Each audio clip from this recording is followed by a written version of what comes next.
Hello everyone! In this lesson, we're going to keep learning about American Romantic poetry, and more particularly, we're going to learn about Walt Whitman.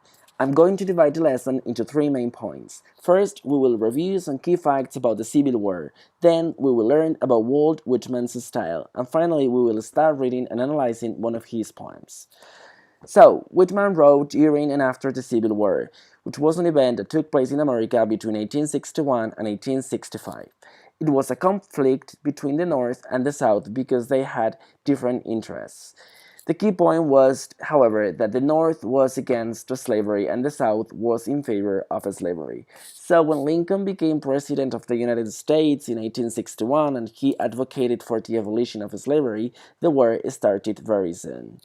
However, the North was clearly superior and the South was quickly devastated and defeated.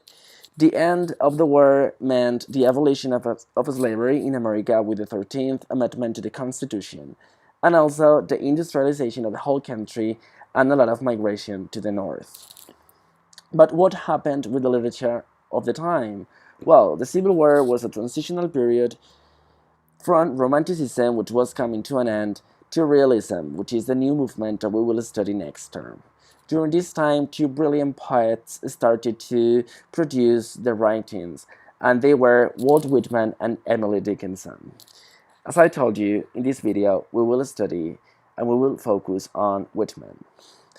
You have already learned a lot about him in the previous video, and especially about his life and his biography. So today we're going to focus on his style as a poet. He broke the rules of poetry. He wanted to create a new type of poetry which was unique for America. So he wrote very long poems lacking structure, breaking with the traditional poetic forms. He also talked about the experiences of the ordinary American people, and he used free verse, so his poems lack regular meter and rhyme. He used a number of techniques to create rhythm, such as listing people, things, objects, the repetition of words or phrases, and parallelisms. I want you to pay special attention to all these features and to look for them when we start reading his poems, okay? So, now, in the worksheet that I gave you today in class, you have a poem by Whitman called I Hear America Singing. You're going to listen to our teaching assistant reading the poem for you, and I want you to fill in the blanks with the words that are missing as you hear.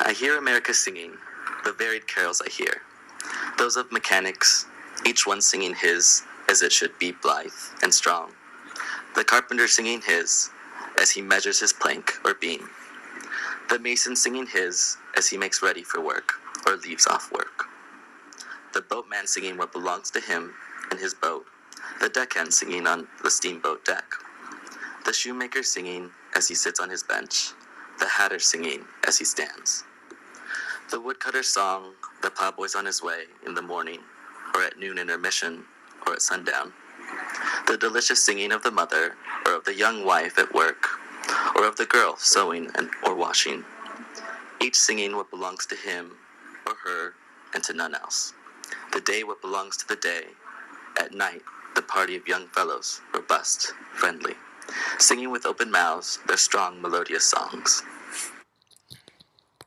Okay, I hope you enjoyed the poem and I hope you were able to fill in all the blanks. If not, don't worry because tomorrow we will have time to check your answers in class.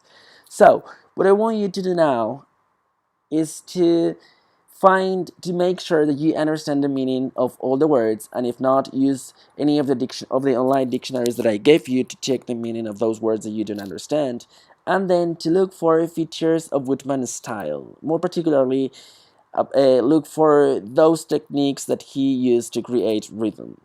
And please bring these activities to class tomorrow because you will work in your groups and we will analyze the poem in detail.